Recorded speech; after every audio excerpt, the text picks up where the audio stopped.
ವಿಚಾರವಾಗಿ ವಿಚಾರವಾಗಿ ಮೋದಿಯವರು ಹೇಳಿದ್ದಾರೆ ಆ ವಿಚಾರನ ಪ್ರಸ್ತಾಪಗಳು ಅದನ್ನ ವಿಚಾರನ ಟೀಕೆ ಮಾಡ್ತಾ ಇದ್ದಾರೆ ಕರೀತಾ ಇದ್ದಾರೆ ಬಂದು ಈ ವಿಚಾರ ಕೇಳ್ತಾ ಇದ್ದಾರೆ ಅಂತ ಸರ್. ಈಗ ಅದ್ರ ಬಗ್ಗೆ ಮಾತಾಡ್ತಕ್ಕಂಥದ್ದು ಅಪ್ರಸ್ತುತ. ಈಗ ಹುಟ್ಟಾಕ್ತವ್ರೆ ಜೆಡಿಎಸ್, ಹೋರಾಟ ಮಾಡ್ತೀವಿ ಅನ್ನೋರೆ ಜೆಡಿಎಸ್. ಈಗೇನ ಒಂಥರ ಹಾಸ್ಯಾಸ್ಪದ ಅಷ್ಟೇ.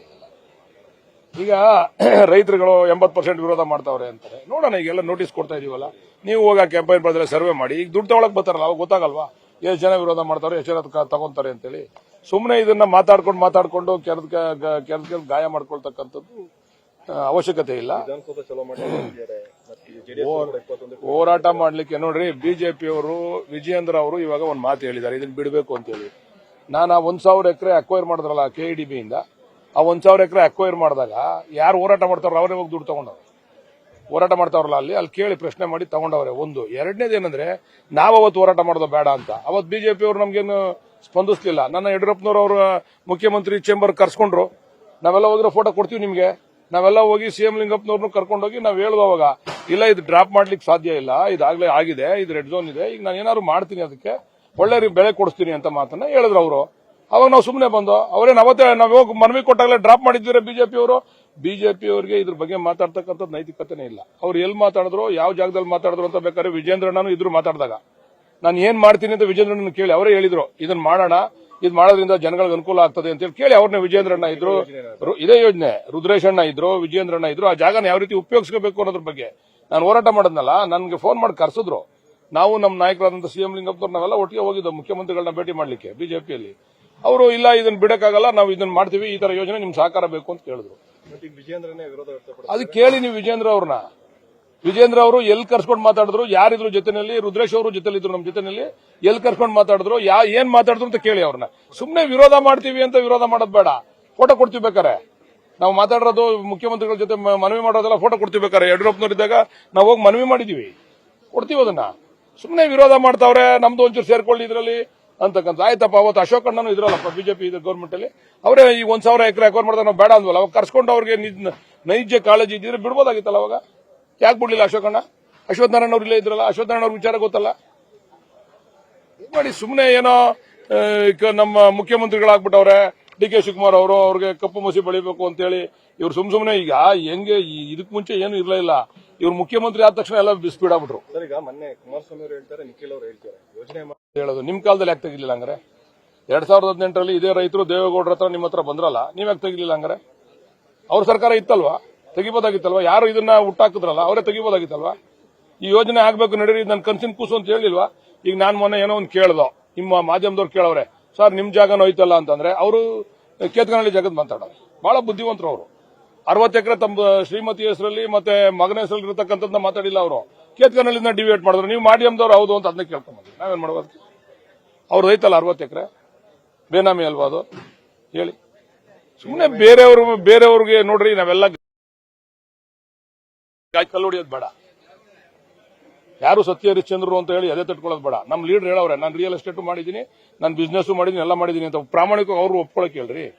ಈಗ ಅಶೋಕ್ ಅಣ್ಣನ್ ಅವ್ರದ್ದು ಎಷ್ಟೈತೆ ಆದಾಯ, ಕುಮಾರಸ್ವಾಮಿ ಅವ್ರ ಕುಟುಂಬದವ್ರದ್ದು ಎಷ್ಟೈತೆ ಆದಾಯ, ಅದು ಎಲ್ಲಿಂದ ಬಂತು ಅಂತೇಳಿ ಪ್ರಾಮಾಣಿಕವಾಗಿ ನೀವು ಅದ್ರ ಬಗ್ಗೆ ವಿಮರ್ಶೆ ಮಾಡಿ. ಅವರು ಸ್ಟಾರ್ಟಿಂಗ್ ಅಲ್ಲಿ ಎಷ್ಟಿತ್ತು, ಹೆಂಗಾಯ್ತು, ಈಗ ಎಷ್ಟೈತೆ, ಕುಮಾರಸ್ವಾಮಿ ಅವ್ರದ್ದು ಎಷ್ಟೈತೆ, ನಿಖಿಲ್ ಕುಮಾರಸ್ವಾಮಿ ಅವ್ರ ಹೆಸರಲ್ಲಿ ಎಷ್ಟೈತೆ, ಆಮೇಲೆ ಅವ್ರ ಬಾಲಕೃಷ್ಣೇಗೌಡರ ಹೆಸರು ಎಷ್ಟೈತೆ, ರೇವಣ್ಣ ಹೆಸರಲ್ಲಿ ಐತೆ, ರೇವಣ್ಣನ ಮಕ್ಕಳ ಹೆಸರಲ್ಲಿ ಎಷ್ಟೈತೆ, ಅವೆಲ್ಲ ಹೆಂಗ್ ಬಂತು? ನಮ್ಮ ನಾಯಕರು ಒಪ್ಕೊಂಡಂಗೆ ನೀವು ಒಪ್ಕೊಳ್ಳಿ ಪ್ರಾಮಾಣಿಕವಾಗಿ. ನಾನು ಬಿಸ್ನೆಸ್ ಮಾಡಿದ್ದೀನಿ, ನಾನು ಸಂಪಾದನೆ ಮಾಡಿದ್ದೀನಿ ಅಂತ ಕದ್ದು ಮುಚ್ಚಿ ಯಾಕೆ ಮಾತಾಡ್ತೀರಾ ನೀವು? ನಾಟಕ ಆಡೋದು ಬೇಡ ರೀ. ಯಾರು? ಅಶೋಕಣ್ಣ ಹೆಸರು ಪ್ರಾಪರ್ಟಿ ಐತಲ್ಲ, ಅದು ಕೋಟ್ಯಾಂತರ ರೂಪಾಯಿ ಪ್ರಾಪರ್ಟಿ ಹೆಂಗ್ ಬರ್ತದು ಹೇಳಿ?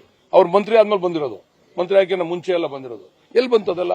ರಾಜಕೀಯಕ್ಕೆ ಬರೋಕ್ಕಿಂತ ಮುಂಚೆ ಇದನ್ನ ಜಮೀನು ತಗೊಂಡಿದ್ದು DK ಶಿವಕುಮಾರ್ ಅವರು. 1,000 ಕೋಟಿ ಆಗೋದು, ನೀನು ಹೇಗಾಗಿ 1,000 ಕೋಟಿ ಆಗೋದು ಅಂತ ಮಾಡವ್ರೆ. ಅವ್ರು ಹೇಳವ್ರಲ್ಲ, ನಾನು ಬಿಸ್ನೆಸ್ ಮಾಡಿದ್ದೀನಿ. ಆಮೇಲೆ ಅವರು ಮೊದಲಿಂದನೂ ಕೂಡ ಬಿಸ್ನೆಸ್ ಮಾಡ್ತಾವ್ರೆ. ಆಮೇಲೆ ಇವ್ರಂಗೆ ಸುಳ್ಳು ಹೇಳೋದಿಲ್ಲ ಅವರು. DK ಶಿವಕುಮಾರ್ ಅವರು ಸತ್ಯ ಹೇಳ್ತಾರೆ, ನಾನು ಬಿಸ್ನೆಸ್ ಮಾಡಿದ್ದೀನಪ್ಪ, ನಾನು ಸಂಪಾದನೆ ಮಾಡಿದ್ದೀನಿ, ನನ್ನ ಪ್ರಾಫಿಟ್ ಬಂದಿದೆ, ನಾನು ಹಾಕಿದ್ದೀನಿ, ನನ್ನ ಆದಾಯ ನೋಡ್ರಿ. ಈ ದೇಶದಲ್ಲಿ ಇರ್ತಕ್ಕಂಥ ಎಲ್ಲ ಇಲಾಖೆನೂ ತನಿಖೆ ಮಾಡ್ಬಿಟ್ರಲ್ರಿ ಇವ್ರನ್ನ.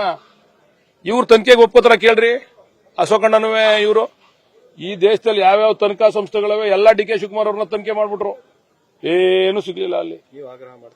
ನಾವು ಆಗ್ರಹ ಮಾಡ್ತಿದ್ವಿ, ಅವ್ರು ಸ್ವಯಂ ಪ್ರೇರಿತವಾಗಿ ತನಿಖೆ ಮಾಡಲಿ ಅಂತೇಳಿ. ಅಶೋಕಣ್ಣ ಇರ್ಬೋದು, ಕುಮಾರಸ್ವಾಮಿ ಅವರು ಇರ್ಬೋದು, ಅವ್ರ ಕುಟುಂಬದ ಆಸ್ತಿ ಎಲ್ಲ ತನಿಖೆ ಆಗಲಿ, ಎಲ್ಲಿಂದ ಬಂತು ಅಂತೇಳಿ ಸ್ವಯಂ ಪ್ರೇರಿತವಾಗಿ ಅವ್ರು ಏನಾರು ಕೊಡ್ತಾರ ಕೇಳಿ, ಬರ್ಕೊಡ್ಬೇಕು ಒಂದು ಲೆಟರ್ನ ಅವರು. ನಮ್ದೆಲ್ಲ ತನಿಖೆ ಮಾಡಿ ಎಲ್ಲಿಂದ ಮೂಲ ಎಲ್ಲ ತನಿಖೆ ಮಾಡಿ ಅಂತ ಬರ್ಕೊಡ್ತಾರೆ ಕೇಳಿ. ನಮ್ದನ್ನ ತನಿಖೆ ಮಾಡಿಸಿದ್ರಿ, ನೀವೇ ಲೆಟರ್ಗಳು ಬರೆದ್ರಿ, ನೀವೇ ಪ್ರಧಾನಮಂತ್ರಿಗಳು ಲೆಟರ್ ಬರೆದ್ರಿ, ನಮ್ಮನ್ನ ಜೈಲ್ಗೆ ಹಾಕ್ಸ್ಬೇಕು ಅಂತ ಮಾಡಿದ್ರಿ. ಎಲ್ಲ ಕೇಸ್ ಯಾರು ಮಾತಾಡ್ತಾರೋ ಅವರು ಎಲ್ಲ ಕೇಸ್ ವಜಾ ಆದ್ವಲ್ಲ. ಸುಪ್ರೀಂ ಕೋರ್ಟ್ ಅಲ್ಲಿ ವಜಾ ಆಯ್ತಲ್ಲ ಕೇಸ್, ಇವ್ರನ್ನ ಒಳಗಡೆ ಹೋಗಿದ್ರಲ್ಲ, ಆ ಕೇಸ್ ವಜಾ ಆಯ್ತಲ್ವಾ. ಅಂದ್ರೆ ಡಿ ಕೆ ಶಿವಕುಮಾರ್ ಅವರು ಒಳಗೋದಕ್ಕೆ ಪತ್ರ ಬರೆದಿದ್ರ? ಖಂಡಿತ ಪತ್ರಗಳು ಬರ್ದವ್ರೆ, ಹೇಳವ್ರೆ, ಒತ್ತಡ ಹಾಕವ್ರೆ. ಅದು ಯಾರು ಅಂತ ಇವರು ಬಿಜೆಪಿ ಅವ್ರ ಜೊತೆ ಸೇರ್ಕೊಂಡಿರೋದೇ ನಮ್ಗೆ ತೊಂದರೆ ಕೊಡುತ್ತೆ. ಯಾರು ಸರ್? ಜನತಾದಳದವರು ಯಾರು ಸರ್ ಅಂದ್ರೆ ನಮಗ್ ತೊಂದರೆ ಕೊಡಕ್ಕೆ ಪತ್ರ ಬರೆದಿದ್ರು ಅಂತಲ್ಲ? ಪತ್ರ ಬರ್ದವ್ರೆ, ಅವೆಲ್ಲ ಸಮಯ ಬಂದಾಗ ಹೇಳ್ತೀವಿ. ಯಾರ್ಯಾರಿಗೆ ಫೋನ್ ಮಾಡಿ ಹೇಳ್ಬೇಕು, ಏನ್ ಬಲಿ ಹೊಡಿಬೇಕು, ಹೆಂಗ್ ಬಲಿ ಹೊಡಿಬೇಕು ಅದೆಲ್ಲ ಹೇಳವ್ರೆ. ಅವೆಲ್ಲ ಸಮಯ ಬಂದಾಗ ನಾವು ಕೂಡ ಹೇಳ್ತೀವಿ. ನಾವು ಹೇಳತಕ್ಕಂಥದ್ದು ಏನಂದ್ರೆ, ಯಾಕೆ ಸರ್ ಡಿ ಕೆ ಶಿವಕುಮಾರ್ ಈ ರೀತಿ ಟಾರ್ಗೆಟ್? ಸರ್, ಒಬ್ಬ ಒಕ್ಕಲಿಗ ಜನಾಂಗದ ನಾಯಕ ಇನ್ಯಾರು ಕೂಡ ಮುಖ್ಯಮಂತ್ರಿ ಆಗಲ್ಲ ಅಂತಕ್ಕಂಥದ್ದನ್ನ ಅವ್ರ ಮನಸ್ಸಿನಲ್ಲಿತ್ತು. ಯಾರು? ಕುಮಾರಸ್ವಾಮಿ ಅವ್ರ ಮನಸ್ಸಿನಲ್ಲಿ. ಕಾಂಗ್ರೆಸ್ನಲ್ಲಿ ಯಾವುದೇ ಕಾರಣಕ್ಕೂ ಅವಕಾಶ ಸಿಗಬಾರದು ಅಂತಕ್ಕಂಥ ಪ್ರಯತ್ನ ಕೂಡ ನಡೆದವೆ. ಇವರಿಗೆ ಸಿಗಬಾರದು ಡಿ ಕೆ ಶಿವಕುಮಾರ್ ಅವ್ರಿಗೆ ಅಂತಕ್ಕಂಥ ಪ್ರಯತ್ನ ಅವ್ರು ಯಾರ ಹತ್ರ ಮಾತಾಡ್ಕೊಂಡವ್ರೆ ಅಂತ ಹೇಳಿ ಅವ್ರ ಆತ್ಮ ಮುಟ್ಟಿ ಹೇಳ್ಕೊಳ್ಳಿ. ಸಿಕ್ಬಿಡ್ತಲ್ಲ ಈಗ ನಾಯಕತ್ವದಲ್ಲಿ. ಈಗ ನಮ್ಮ ಕಮ್ಯುನಿಟಿನಲ್ಲಿ ಬೇಕೋ ಬೇಡವೋ ಎರಡನೇ ನಾಯಕತ್ವ ಪ್ರಬಲವಾಗಿ ಬೆಳೀತಾ ಇದೆ. ಈಗ ಇದನ್ನ ಏನಾರು ಮೊಟಕು ಮಾಡಬೇಕು.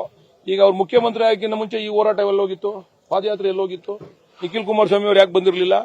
ದಳದವ್ರು ಯಾಕೆ ಬಂದಿರಲಿಲ್ಲ? ಈಗ ಯಾಕೆ ಬಂದ್ಬಿಟ್ರು? ಮುಖ್ಯಮಂತ್ರಿ ಆಗೋದಕ್ಕಿಂತ ಮುಂಚೆನೂ ಇತ್ತಲ್ಲ ಇಶ್ಯೂ, ಅವಾಗ ಯಾಕೆ ಇಷ್ಟು ಸೀರಿಯಸ್ ಆಗಿ ತಗೊಳ್ಳಿಲ್ಲ? ಮುಖ್ಯಮಂತ್ರಿ ಆದ್ಮೇಲೆ ಯಾಕೆ ಇಷ್ಟೊಂದು ಎದ್ಬಿಟ್ರಿ ನೀವೆಲ್ಲರೂ? ಅದಕ್ಕೆ ಮುಂಚೆನೆ ಮಾಡ್ಬೋದಾಗಿತ್ತಲ್ಲ, ಅವತ್ತಿಂದನೇ ಮಾಡ್ಬೋದಾಗಿತ್ತಲ್ಲ. ಸರ್ಕಾರ ಮಾಡಿತ್ತಲ್ಲ, ಸರ್ಕಾರದ ಇದು ಮಾಡಿದಾಗ ಇವರೇ ಬಂದು ಹೋರಾಟ ಮಾಡ್ಬೋದಾಗಿತ್ತು. ಇವತ್ತೇನು ಹೋರಾಟ ಮಾಡ್ತಾವ್ರಲ್ಲ, ಏನ್ ನಿರಂತರವಾಗಿ ಹೋರಾಟ ಮಾಡ್ತಾವ್ರೆ. ಏನ್ ನಿಖಿಲ್ ಕುಮಾರಸ್ವಾಮಿ 2 ಸರಿ ಕಳಿಸ್ಬಿಟ್ಟು ಅಲ್ಲಿಗೆ, ಅವಾಗ ಎಷ್ಟು ಸರಿ ಬಂದಿದ್ರು ಮುಂಚೆ? ಇದಾಗಿ 8 ತಿಂಗಳಾಯ್ತಲ್ಲ ಸರ್, ಅದು ಎಷ್ಟು ಸರಿ ಬಂದಿದ್ರು? ಇವ್ರು ಮುಖ್ಯಮಂತ್ರಿ ಆದ್ಮೇಲೆ 2 ಸರಿ ಬಂದವರು ನಿಖಿಲ್ ಕುಮಾರಸ್ವಾಮಿ. ಅಂದ್ರೆ ಇವರು ವೆಂಜನ್ಸ್ ಪೊಲಿಟಿಕ್ಸ್ ನ ಬಿಡಬೇಕು. ವೆಂಜನ್ಸ್ ಇದೆಯಲ್ಲ ಅದನ್ನ ಬಿಡಬೇಕು. ತೀರ್ಮಾನ ಜನ ಮಾಡ್ತಾರ್ರಿ. ನಮ್ಮನ್ನ ಮನೆ ಕಳಿಸಿ ನಿಮ್ಗೆ ಗೆಲ್ಲಿಸ್ತಾರಲ್ಲ, ಅವತ್ತು ನೀವೇನ್ ಬೇಕಾದ್ರೂ ಮಾಡ್ಕೊಳ್ಳಿ. ನೀವು ಗೆದ್ದಾಗ ಏನು ಮಾಡಕ್ ಆಗ್ಲಿಲ್ವಲ್ಲ. ಈಗ ನಿಮ್ಗೆ ಅಧಿಕಾರನೇ ಸಿಕ್ಕಿಲ್ಲ ಅಂತಂದ್ರೆ ನಾವು ಒಪ್ಕೋತಿದ್ದೋ. ನಿಮ್ಗೆ ಅಧಿಕಾರ ಕೊಟ್ಟಾಗ ನೀವೇನು ಮಾಡಕ್ ಆಗ್ಲಿಲ್ವಲ್ಲ. ಈಗ ನಮ್ಗೆ ಅಧಿಕಾರ ಕೊಟ್ಟಾಗ ನಾವೇನೋ ಮಾಡ್ತಾ ಇದೀವಿ. ಜನ ಆಮೇಲೆ ತೀರ್ಮಾನ ಮಾಡ್ತಾರೆ. ಸರ್, ಇದನ್ನ ರಾಜಕೀಯ ಹೊರತುಪಡಿಸ್ತಾರೆ. ರೈತರಲ್ಲಿ ಪ್ರತಿಭಟನೆ ಮಾಡ್ತೀರಲ್ಲ, ಕೆಲವೊಂದಿಷ್ಟು ರೈತರು ತಟಸ್ಥ ಇದ್ದಾರೆ, ಅವ್ರಿಗೆ ಇಷ್ಟ ಬಂದರೆ ಗೊತ್ತಾಗ್ತದೆ. ಆ ರೈತರನ್ನ ಹೆಂಗ್ ಮನವೊಲಿಸ್ತೀರಿ, ಹೇಗೆ ಸರ್? ಇಲ್ಲ, ಅವ್ರನ್ನು ಕೂಡ ಮನವೊಲಿಸ್ತೀವಿ, ಮಾತಾಡ್ತೀವಿ ಎಲ್ಲರ ಹತ್ರ. ನೋಡಿ, ಈಗ ಒಂದು ಅಭಿವೃದ್ಧಿ ವಿಚಾರ ಬಂದಾಗ ಪರ ವಿರೋಧಗಳು ಇದ್ದಿದ್ದೆ ಎಲ್ಲ ಕಡೆ, ಏನಿಲ್ಲೇ ಅಂತಲ್ಲ. ಯಾವ ಮೂಲೆಯಲ್ಲಿ ಹೋದ್ರು ನೀವು ವ್ಯವಸಾಯದ ವಿಚಾರ ಬಂದಾಗ ನಿಜವಾಗ್ಲೂ ಕೂಡ ರೈತರಿಗೆ ತೊಂದರೆ ಆಗ್ತಕ್ಕಂಥದ್ದು ಅನ್ಯಾಯ ಆಗ್ತದೆ, ನಾವು ಒಪ್ತೀವಿ. ಆದ್ರೆ ಅನಿವಾರ್ಯ ಬೇಕೇ ಬೇಕಲ್ಲ. ಬೆಂಗಳೂರು ಬೆಳೀತಾ ಇದೆ. ಅಶೋಕ್ ಅವ್ರು ಮಾತಾಡ್ತಾರೆ ಇದರಲ್ಲಿ ಅಸೆಂಬ್ಲಿನಲ್ಲಿ, ಇನ್ ಮುಂದೆ ಬೆಂಗಳೂರಿನ ಜಾಸ್ತಿ ಏನು ಮಾಡಕ್ ಬಿಡ್ಬೇಡ್ರಿ, ಹೊರಗಡೆ ಹೋಗಿ ನೀವು ಸುತ್ತ ಟೌನ್ಶಿಪ್ಗಳು ಮಾಡಿ ಅಂತ ಅಶೋಕಣ್ಣ ಮಾತಾಡೋ ಕ್ಲಿಪ್ಪಿಂಗ್ಸ್ ಕೊಡ್ಲಾ ನಿಮ್ಗೆ? ಇನ್ನು ಆಯ್ತಪ್ಪ, ಅಶೋಕಣ್ಣ ಡೈರೆಕ್ಟ್ ಮಾಡ್ಲಿ ಟೌನ್ಶಿಪ್ ಹೆಂಗ್ ಮಾಡ್ಬೇಕು. ಇಲ್ಲಿ ತೋರಿಸ್ತಾರಲ್ಲ ಮರ ಬೆಳೆದ್ಬಿಟ್ಟೈತೆ, ಅದ್ ಬೆಳೆದ್ಬಿಟ್ಟೈತೆ ಅಂತ. ಈ ಮರ ಬೆಳೆದಿರೋದೇ ರೆಡ್ ಝೋನ್ ಇಂದ. ಇವತ್ತು ನೀವು ಬನ್ಕುಪ್ಪೆ ಪಂಚಾಯತ್ ಸರ್ವೆ ಮಾಡಿ, ನಮ್ಮ ಹೋಬಳಿನಲ್ಲಿ ಎಲ್ಲ ಕಡೆ ಲೇಔಟ್ ಆಯ್ತಾ ಇದೆ. ನೀವು ಮಂಚಂಗಳ್ಳಿ ಪಂಚಾಯತ್ ಸರ್ವೆ ಮಾಡಿ, ಲೇಔಟ್ಗಳು ಆಯ್ತಾ ಇದೆ. ಪಕ್ಕದಲ್ಲಿ ಗೋಪಳ್ಳಿ ಪಂಚಾಯತ್ ಸರ್ವೆ ಮಾಡಿ ಲೇಔಟ್ಗಳು ಮಾಡ್ತಾ ಇದಾರೆ. ಇದು ಯಾಕೆ ಉಳ್ಕೊಂಡೈತೆ ಅಂತಂದ್ರೆ, ಇದು ಬರೀ ರೆಡ್ ಝೋನ್ ಮಾಡಿದ್ಕೆ ಕುಮಾರಸ್ವಾಮಿ ಅವರು ಅವತ್ತಿಂದ ಇದು ಯಾರು ಕೂಡ ಲೇಔಟ್ ಮಾಡ್ಲಿಕ್ಕೆ ಇನ್ನೊಂದಕ್ಕೆ ಅವಕಾಶ ಇಲ್ಲ, ಕನ್ವರ್ಷನ್ಗೆ ಅವಕಾಶ ಇಲ್ಲ ಅಂತ ಹೇಳಿ ಉಳ್ಕೊಂಡೈತೆ ಅಷ್ಟೇ. ಇದು ಈಗ ಅಷ್ಟೊಂದು ಜನ ರೈತರು, ಇದು ಮೊದಲೇ ಎಲ್ಲೋ ಝೋನ್ ಇದ್ದಿದ್ರೆ ಇಷ್ಟೊತ್ತಿಗೆ ಇದು ಮುಗ್ದೋಗಿರೋದು. ಇಲ್ಲೂ ಯಾವ ತೋಟನೂ ಇರ್ತಿರ್ಲಿಲ್ಲ, ಯಾವ ಇದು ಇರ್ತಿರ್ಲಿಲ್ಲ. ಇಲ್ಲುವೆ ಬೇರೆಯವ್ರು ಬರೋರು, ರಿಯಲ್ ಎಸ್ಟೇಟ್ನವರು ತಗೊಂಡ್ ಮಾಡೋರು. ಅದೇ ಕೆಲಸ ನಾವು ಸರ್ಕಾರ ಮಾಡ್ತಾ ಇದೀವಿ. ಉದ್ದೇಶ ಏನು ಅಂತಂದ್ರೆ ಟೌನ್ಶಿಪ್ಗಳಾಗಬೇಕು ಅಂತ.